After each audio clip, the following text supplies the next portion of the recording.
Today, how al-Qaeda uses online gaming to win new fans and potential recruits, blogs that are giving voice to those behind prison bars, and your government's offering free email accounts. So why doesn't anyone want one?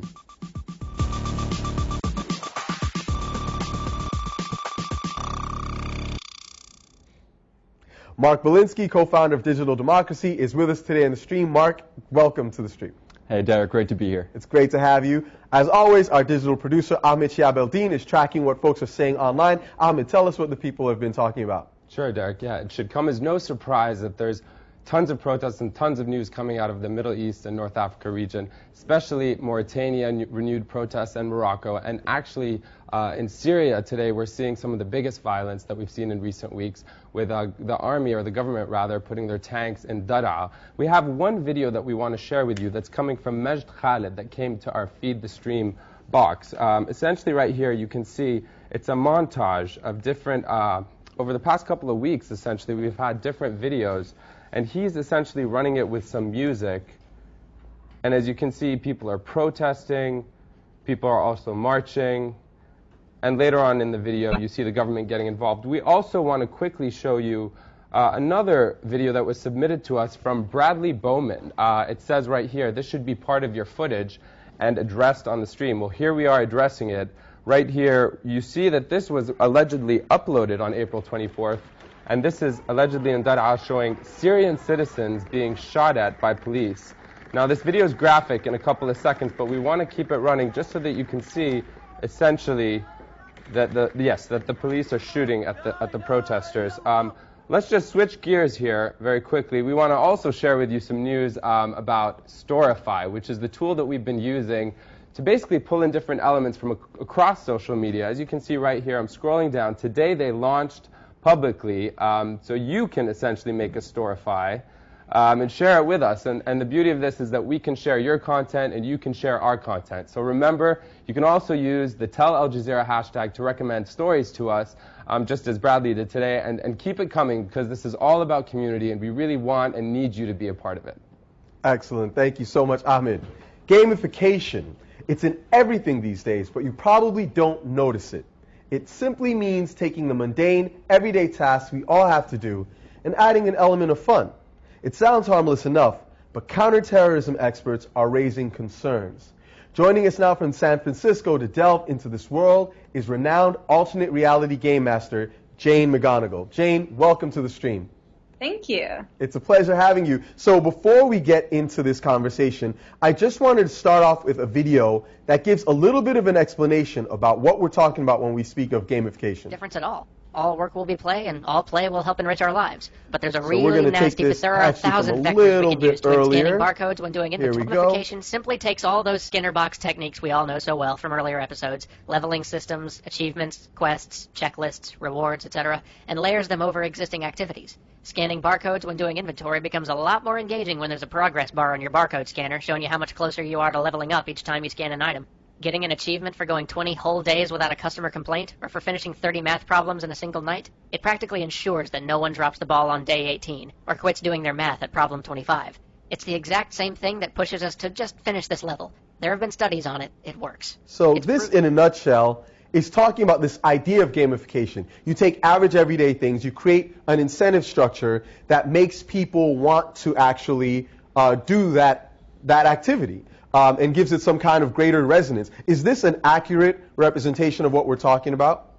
It's pretty good. I mean, I would describe that idea, the sort of Skinner box psychology, as sort of level 1 gamification. It's the sort of easiest way to make something more like a game. But there are actually hundreds of new startup companies and game designers working on the next level, which is not just adding points and levels and achievement badges, but actually redesigning the experience so it feels more like a game. So it's more cooperative, so that there are epic stories, so you get to be heroic, something a little more complicated than just points and levels. So basically you're saying that it's becoming something more robust, where it's not just the basic stuff, but they're really trying to find all the possible ways to push buttons to get people to hopefully participate in a certain kind of behavior. Exactly right, because when we're playing a good game, we are so engaged, we're optimistic, we're motivated, we will play for hours. If we could bring those emotions to real life or real work or real problems, that could have a really positive impact. Well, the reason we wanted to talk about this is because this idea of gamification is going beyond simply, when we first say it, people think, oh, you're talking about video games, but no, we're talking about a phenomenon that is applied to all kinds of areas of real life, and we've seen that organizations like al-Qaeda have now started taking on these same tools in order to promote their own ideas as well as behaviors that they'd like to see. And I know that Ahmed has got a couple of really interesting clips that we saw online. Yeah, it's probably worth mentioning there's some tweets here that are showing that this magazine called Inspire, which is allegedly an al-Qaeda magazine, are trying to recruit young martyrs, or they're being accused of doing it through this gamification. One site we wanted to show you is this site right here called salafimedia.com. There's this one video called USA You Will Pay. If we just go down here and play out the beginning of this video, you'll see they're using highly visual elements, essentially, and very well produced to kind of engage their audience. Let's just play the video.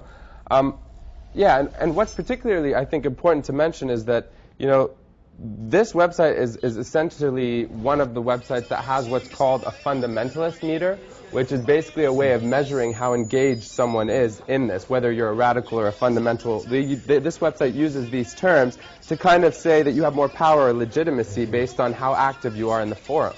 So it's sort of like that common thing. For example, if I go to a website like Huffington Post and I comment often and people respect my comments, they like them, I gain more respect in the community. Right. You're saying that now websites like this, Salafi Media, which is promoting some of these more radical ideas, are using the same tools. Right.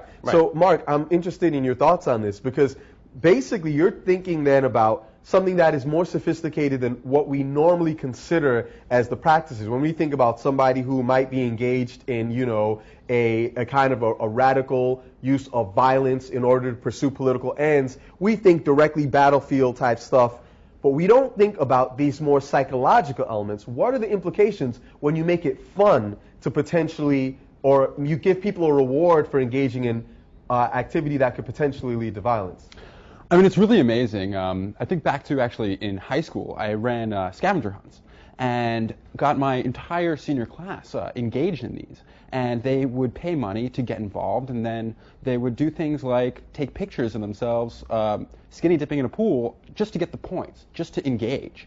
And it was astonishing, because if you went up to people and said, do you think that you could get half your class naked? They would say, that's impossible. No way, yeah. But then you create these incentives and potentials. And when you start using this for bad, the implications can be really extraordinary. Well, and Jane, I'm interested in your thoughts, because what Mark is, if you'd asked me in high school, I would say, hell no. You wouldn't get me skinny dipping, and I wouldn't have played your game because my parents would have killed me. But what happens when you have people out there who might be susceptible in some way, shape, or form to outside influence, and you're using these sophisticated techniques to incentivize them to engage in specific behaviors that might lead to, dangerous outcomes? Right. I mean, it was actually surprising to me to see that this was happening, because it is a powerful tool, and we're not seeing necessarily as much of this as we should around the causes that would maybe better the world, right? I mean, you could certainly imagine this kind of gamification for forums or message boards promoting civil disobedience, nonviolent civil disobedience for peace, and it certainly, I'm not thrilled about the idea that we want to have more motivated, more optimistic, and more engaged people thinking about terrorism, but we have to recognize it is a powerful tool, and they're going to use it just the way anyone else would use it to create more engagement. Speaking of powerful tools, I just want to bring our attention to this one website which is coming out of Australia called Kotaku, and they're talking about video game panics and the Islamic fear kind of mongering. One comment here, right down here. If I just pull it up, I'm going to blow it up. It says, delete the references to Islam and change all instances of al-Qaeda in this article to Facebook. And then it says, and someone says, now we're talking. So, I don't know, what's your take on that? What are they trying to say, this commenter?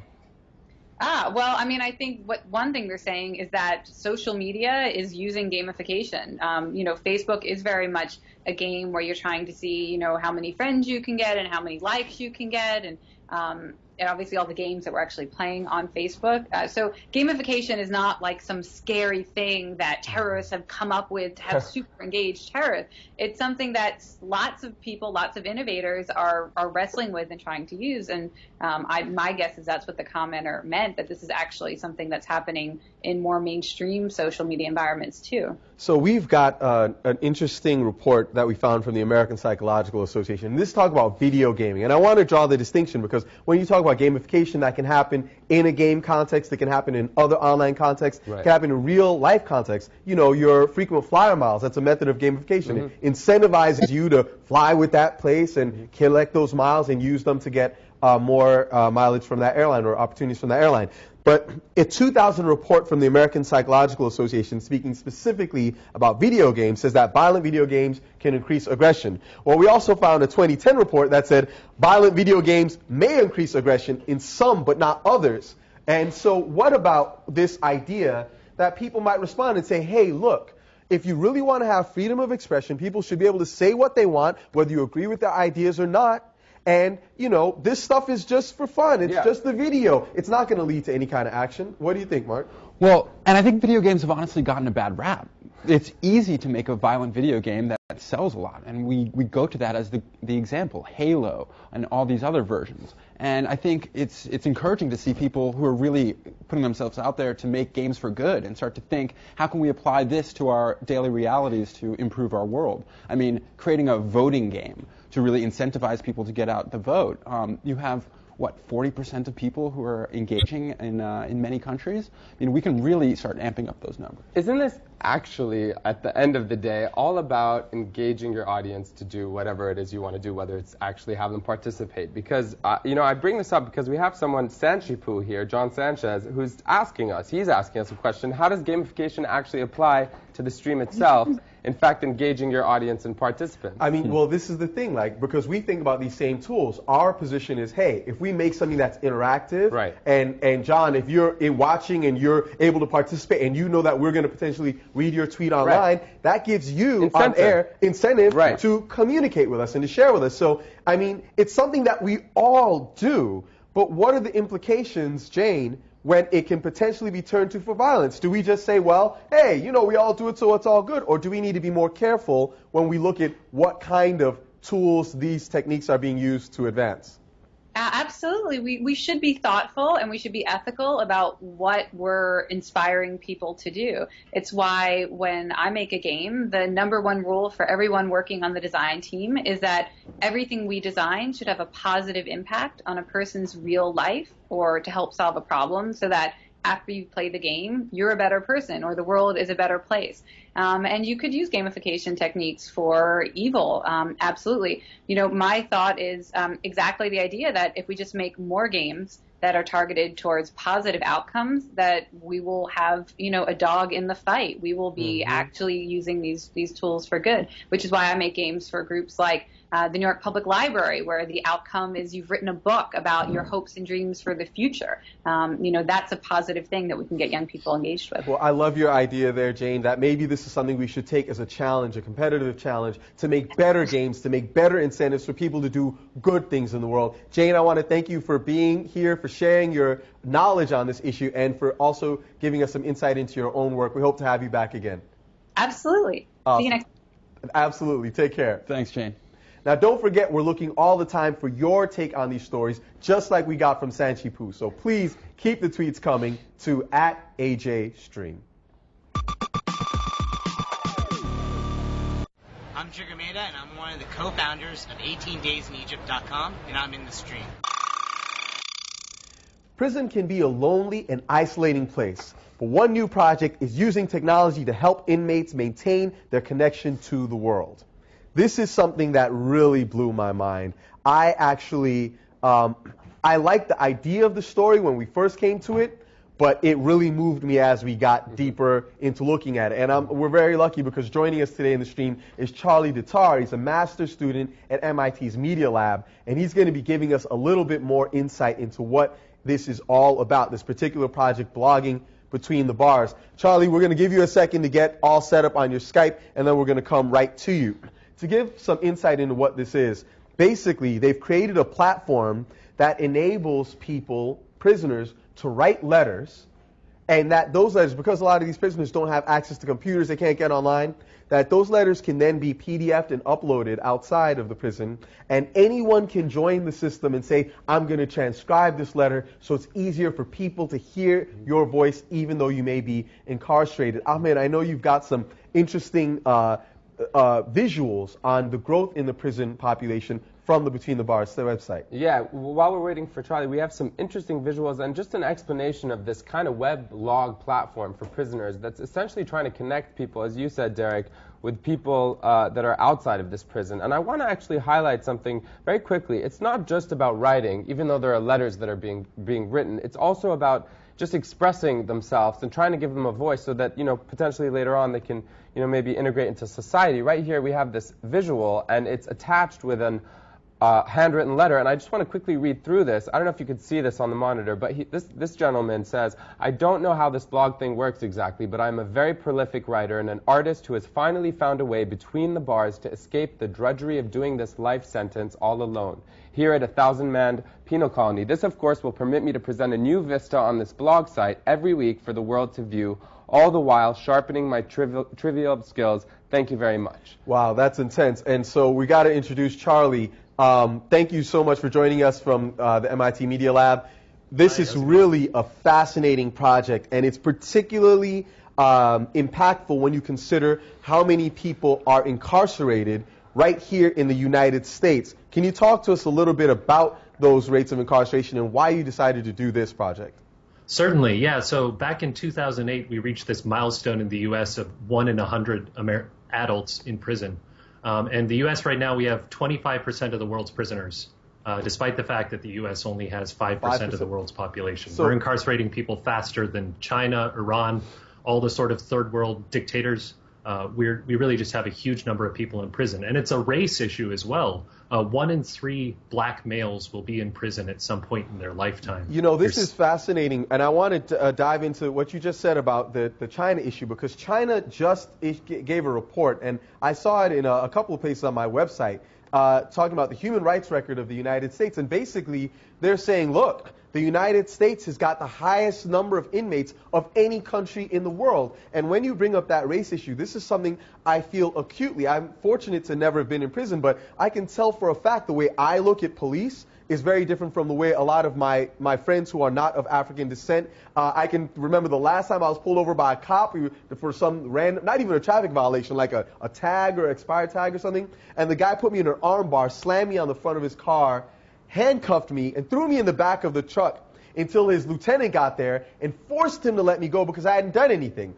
Now, fortunately, his partner was there to make sure everything was safe, so he had his gun drawn the whole time they were doing this to me. I mean, what does that say about the situation in this country when you actually do have something that is a really significant human rights issue that doesn't seem to be discussed? I mean, well, so we have this idea in this country of wanting to be tough on crime, but tough on crime is really just harming ourselves and harming our own communities. I mean, when people go to jail, it's not just the person that goes to jail that gets hurt. It's their whole community. It's the family that they're trying to support. It's the people in their block back home that aren't going to have that presence anymore. I mean, really what we need to do is we need to be increasing the sociality of people in prison. We need to stop thinking of people in prison as an untouchable class of people that we want to just ignore and throw away. We really ought to be increasing the social ties that they have and not putting people in solitary confinement. I want to read a real quick quote that I saw that touched me from one of the points on your website. This is from a prisoner, and she said, her name is Rochelle Williams III, and she says, I need something more than free will, independence, or specialness. I need something more than private thoughts, a personal code, or a splendid point of view. I need people, not in order to stay alive, but in order to be fully alive, fully human. It's amazing because you think about this idea that someone has been incarcerated and you figure they've now been shipped off, but these are still real human beings. And, one of the things I think about is how our economic situation is shifting. A lot of developed countries are struggling right now. And yet, we found a statistic that said the state of California spends $200,000 per year to put a juvenile in detention. Right. Yeah. You could send them to an Ivy League college for 4 years for the cost of putting them in prison for one. And I'm curious, like, if we talk about economic sustainability or sustainability in general, we have one tweet that came in from Mostro Lank saying that 1 in 100 adults in prison, that's unsustainable, and the drug war, end all jailing for victimless crimes. And I'm wondering, Mark, maybe you can talk to this point a bit, but essentially the U.S. doesn't necessarily put as many people in prison each year as other countries in Europe, for example, but they keep people in prison longer and then all of a sudden expect people after 20 or 30 years of serving to be able to reintegrate in society. So it's a dehumanization thing as well.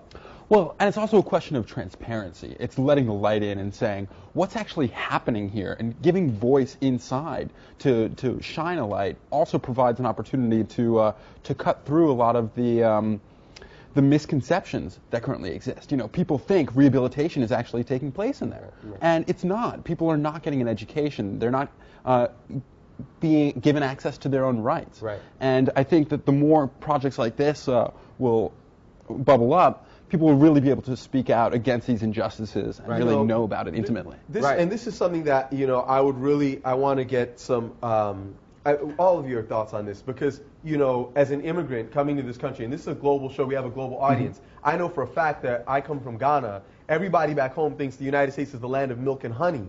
And they don't realize that we do incarcerate people at such a significant rate, or that this country does. And specifically, if you happen to look a little bit browner, not quite the expected norm, you could run into all kinds of problems. It's worth mentioning I was, you know, put in jail for having a Halloween party back when I was in undergrad. And, you know, I'm not going to tell that story, but the idea is that there's this perception that, you know, putting someone in jail, of course, I was just there for a day or two, and it's a very different story. But I think I'm curious what the inspiration for this project was.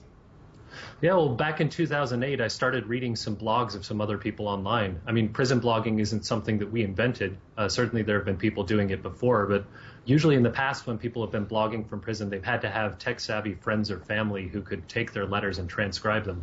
And so then we started thinking about that and thinking, well, so what can we do to increase the accessibility, get this so that anybody in prison, not just the people who have an internet-connected friend or family member, can get their voice out and start blogging. Well, and it's interesting to me, you know, you're from Ghana. My parents are from the Soviet Union. And the story there was, look at America, it can't be free. It has so many people in prison, literally not free. And I think as a lesson to the world to show that even despite being incarcerated, people still have their rights. They can still speak freely. You know, these are people who are going to be coming back to become voting citizens. And so what is our relationship to them and relationship to the world? But that's the thing. They won't become voting citizens. That's part of the problem. Because of felon disenfranchisement. If you've committed a felony in many states in the United States, you will never be able to vote again. So this is not even a political issue, because those people don't have a voice. And one thing I want to say about this site that I find extremely powerful is that you find that a lot of these people are creative. We saw some of those illustrations. I'm not going to pull them up again, but we have one tweet that came in that's really highlighting this point from Baratunde saying, as the American economy strains under debt and lack of innovation, we can ill afford to lock up millions of creative minds. And there really are some creative minds there that are connecting with people. I mean, there are even people commenting and following up on some of the concerns of these prisoners. In Baltimore, you get caught with a fake ID twice. Those are felon charges. It's a felony, right? You no longer vote. Well, and California's got a 3 strikes law. 3 strikes and you're out, basically. And these guys spend $9 billion a year on the prison system, and the state is going broke. It's absolutely mind-blowing. It's worth quickly mentioning that in China, the population is much bigger, 4 times larger than the United States, and they only have 1.6 million people in prison, whereas in the U.S. we have 2.3 million. So this is something that we obviously feel strongly about. We're going to have to talk about it more at another time. Charlie Tatar, thank you so much for joining us from MIT. Your work is amazing. Mark, thank you so much for joining us on the couch. We will be having you back again tomorrow. We will be bringing you the Malaysia email story tomorrow. Unfortunately, we can't cover it today. Check us out on the website, stream.aljazeera.com. We'll be looking for your comments. Thanks for joining us in the stream. We'll see you tomorrow.